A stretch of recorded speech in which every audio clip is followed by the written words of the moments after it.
Not all of it, because a lot of it was a surprise. A lot of it he collected before me, and all the time with me, and didn't always discuss everyone.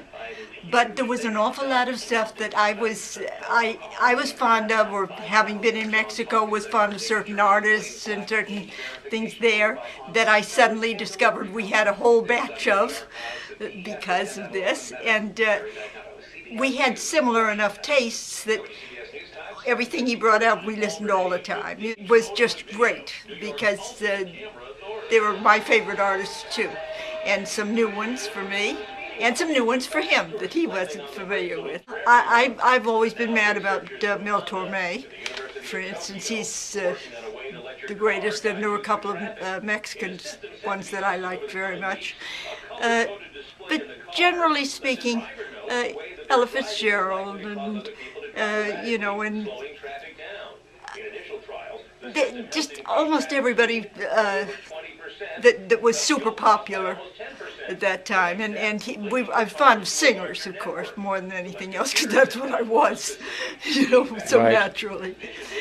And the thing I was unhappy about was that the only records I had made were what they call library service things from World on the West Coast, the 15-minute and half-hour things, which I had done a whole flock of, and friends were always calling me, telling me they heard me on such and such station in some obscure place like Guam or something. Yeah.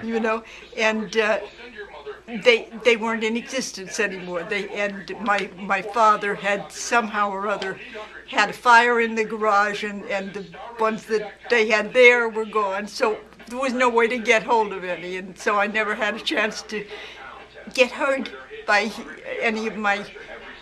That's too bad. So you don't actually have a copy. Because I was pretty good, and I'd been on NBC for years.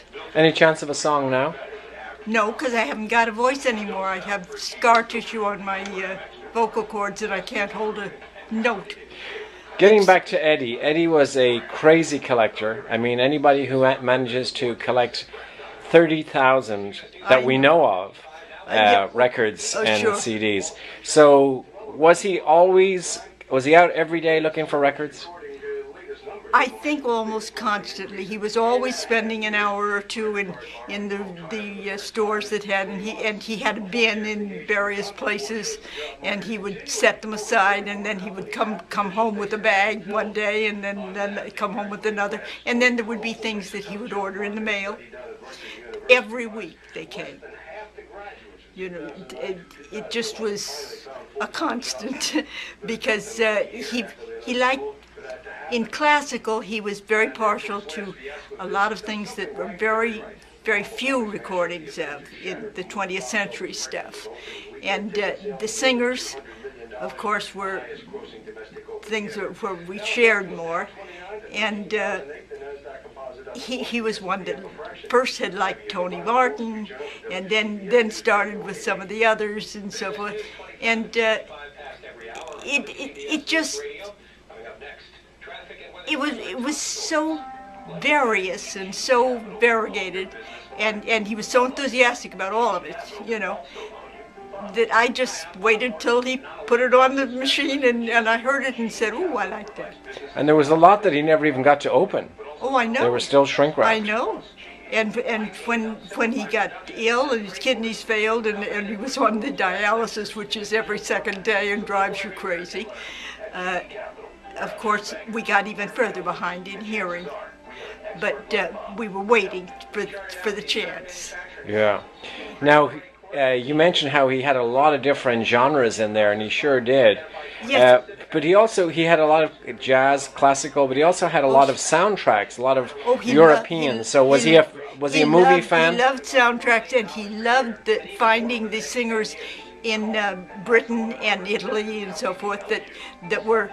He thought in the same caliber as our best, and he was very, very pleased and get as many as he could of anyone that really appealed. And so I became acquainted with a lot of singers that I would never have even known existed. And he was collecting from what age? Like before you met him, I imagine. Oh, way before, because as you realize, he was my third husband. We got married in '66, and he had been collecting. We were within 6 months of an age of each other, so he'd been collecting, I think, since he was 15, and so when I met him, he already had one wall full. One in the bedroom, and so that was just solid. But it grew rapidly because I was enthusiastic too and enjoyed. So it grew like Topsy. And who did people tend to come from radio stations and ask him if they could? Would he come on and guest DJ or? No, but he just seemed to know most of them because he'd meet them all in the same places where they were all collecting, and they'd share a little knowledge and back and forth. What's the best thing about Eddie, collecting all those records? The fact that it was the music that I loved too, and that it was always there. And I already, because I had been a singer and so forth, I can tell you that right now and always, there is never a moment in my life that in the back of my head I'm not going through some song, some lyrics or so. It's like a constant background.